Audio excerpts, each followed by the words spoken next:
नमस्कार ट्रेडर्स, कैसे हैं आप सब लोग। उम्मीद है अच्छे ही होंगे। कल आपने देखा चांदी में शाम के समय दोबारा एक रिकवरी हमें देखने को मिली। सबसे बड़ा रीजन आप देखें, जो युद्ध चल रहा है इजराइल और हमास के बीच में, वो थमने का नाम नहीं ले रहा। इजराइल के टैंक लगभग गाजा पट्टी में घुस चुके हैं, बट फिर भी जो हमास है वो रुक रुक के वार कर रहा है। और उम्मीद ऐसी जताई जा रही है कि आने वाले दिनों में कुछ और कंट्रीज की एंट्री उसमें दिखाई दे सकती है, जिस तरीके से हिजबुल्ला ने कल बाकी कंट्रीज को उकसाया कि ये एक ईश्वर की लड़ाई है। तो जिसके चलते आप देखें गोल्ड में खरीदारी थोड़ी सी बढ़ गई और चांदी भी उसी डायरेक्शन में चलती हुई हमें दिखाई दी। लास्ट टाइम जो वीडियो मैंने डाली थी उसमें इंटरेस्ट रेट के डिसीजन पे बात की थी। अगर आप ध्यान से देखें, जो इंटरेस्ट रेट का डिसीजन आया, कोई इंटरेस्ट रेट हाइक तो नहीं हुआ, बट फिर भी अगर आप समझें बात को, उसके बेसिस पे एसेट्स क्लास में खरीदारी बढ़नी चाहिए थी, जो गोल्ड है, सिल्वर है। बट उस टाइप की खरीदारी अभी तक हमें दिखाई नहीं दी। बाजार में सभी चीजों का इंपैक्ट होता है, जो मार्केट में मैक्रो इकोनॉमिक नंबर्स आ रहे हैं, या फिर डॉलर इंडेक्स की मूवमेंट है, यूएसडी आईएनआर की मूवमेंट है, ओवरऑल मार्केट में सेंटीमेंट क्या है, टेक्निकल के बेसिस पे लिक्विडिटी बाजार में आ रही है नहीं आ रही है। तो सभी चीजों को आपको एक बार को नजर बनाए रखनी चाहिए। टेक्निकल के बेसिस पे अगर आप देखो, अगले हफ्ते के लिए मार्केट में अगर आप देखें, एक रैली ऊपर की तरफ आई, रैली आने के बाद एक साइडवेज रेंज में घूमता हुआ नजर आया और ये कौन सा बना दिया। जब इस कौन से बाहर निकलेंगे, सिल्वर के प्राइसेस एक रैली ऊपर या नीचे की तरफ आपको दिखा सकता है। ऊपर की तरफ एक रेसिस्टेंस दिखाई दे रहा है 7245 और 72730 के आसपास का, जहां से आपने देखा लास्ट टाइम एक फॉल हुआ था 72,730 के आसपास से। तो मार्केट अगर इस लेवल के ऊपर सस्टेन करता है, देखो यहां से यहां तक के लिए तो कोई प्लानिंग अभी नहीं की जा सकती। बाजार गैप अप होता है, गैप डाउन होता है, क्योंकि कमोडिटी मार्केट में गैप अप गैप डाउन ज्यादा होता है।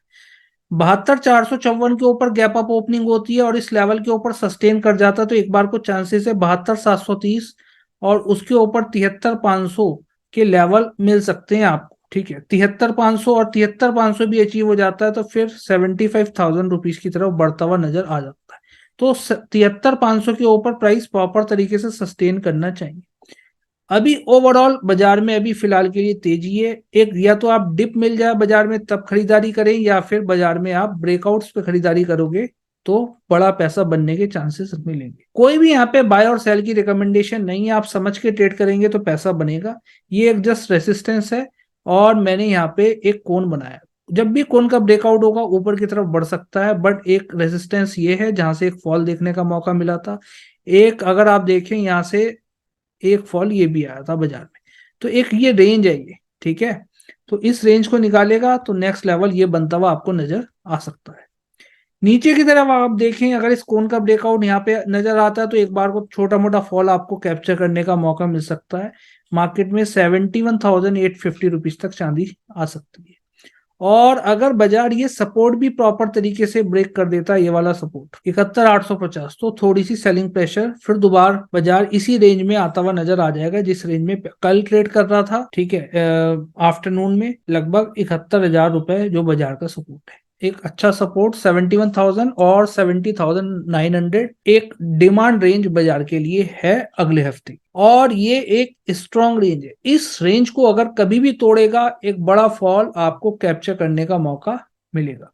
तो बाजार में इस रेंज पे निगाह बना के रखें, जब भी ये लेवल टूटेगा बाजार में तो कुछ पॉइंट्स आपको देके बाजार जाएगा। अभी आप समझने की बात ये, ऊपर की तरफ और रेसिस्टेंस क्या आ रहा है। अगर मैं 1 आवर के चार्ट पे आपको लेके चलूं, 1 आवर के चार्ट पे अगर आप ध्यान से देखें, एक रेसिस्टेंस ये है 73,500। इसके ऊपर फिर एक लेवल बन जाएगा 75,000 रुपीज का, जो मैंने यहाँ पे आपको दिया इस जगह, जहां से ये पॉज लेके गिरा है इस जगह, ये वाला पॉइंट। और उसके बाद फिर ऊपर बनेगा 76,600 रुपए का लेवल। नीचे की तरफ एक सपोर्ट ये बताया 71,000, और उसके बाद एक सपोर्ट फिर नजर ये आता है 69,855 रुपीज का। ये आप लेवल नोट कर सकते हैं। तो बाजार में अभी बहुत ज्यादा साइडवेज रेंज में कहीं ना कहीं फंसा हुआ है। अगर लोअर टाइम फ्रेम पे आप जाके देखेंगे, ऊपर की तरफ ये रेंज है 72,700 और नीचे की तरफ 70,900। तो एक डिप लगती है तब खरीदारी करोगे तो ठीक रहेगा। 71,000 रुपीज के आसपास अगर आपको चांदी मिल जाती है, या फिर ब्रेकआउट्स पे काम करोगे तो ठीक रहेगा यहाँ पे। अब बात करें इंटरनेशनल चांदी की, बट उससे पहले अगर आप चैनल पे नहीं हुए, चैनल को सब्सक्राइब कर सकते हैं, प्रेस दी बेल आइकन, ताकि सभी अपडेट्स आप तक तुरंत मिल सके। इसमें भी कुछ इसी टाइप का पैटर्न नजर आ रहा है। एक बुलिश फ्लैग तो नहीं कहोगे, बुलिश कोन में फंसा हुआ है। ऊपर की तरफ एक रेसिस्टेंस 23.27 सेंट्स के आसपास बना हुआ है, और जब भी इस रेंज को निकालेगा ऊपर की तरफ नेक्स्ट लेवल बाजार में रहेगा 23.60, और $24 की तरफ फिर बढ़ता हुआ नजर आ सकता है अगर 23.60 भी क्रॉस कर देता है या इसके ऊपर प्राइस सस्टेन करने लगता है। तो एंट्री प्लान करनी है इन लेवल्स के ऊपर करेंगे तो ठीक रहेगा, लगभग 23.30 के ऊपर, 23.30 के ऊपर। तो ये जो कोन है साइडवेज रेंज है, देखते हैं गैप अप होता है गैप डाउन होता है मार्केट में। अभी फिलहाल कुछ कहा नहीं जा सकता है क्योंकि मार्केट क्लोज है ओवरऑल इंटरनेशनल मंडी। मंदी की बात करें, एक रेसिस्टेंस बाजार में ये था, तो अब ये सपोर्ट बन गया जब, क्योंकि इसे क्रॉस करके ऊपर निकला है बाजार 1 2 3 और फिर ब्रेकआउट हुआ।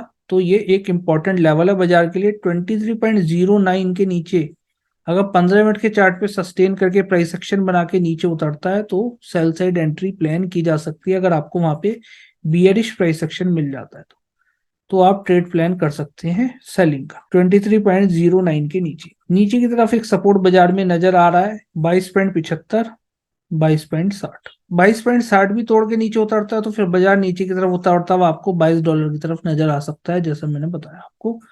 इंडियन मार्केट में लगभग वही 70,000 और 69,855 के सपोर्ट बनते हुए नजर आएंगे। आपको क्या लगता है चांदी आने वाले दिनों में किस डायरेक्शन में ट्रेड करती हुई नजर आएगी? कमेंट करके जरूर बताइएगा और वीडियो को लाइक करना ना भूलें। Thank you so much for watching this video. It's not a game, it's a rich thing.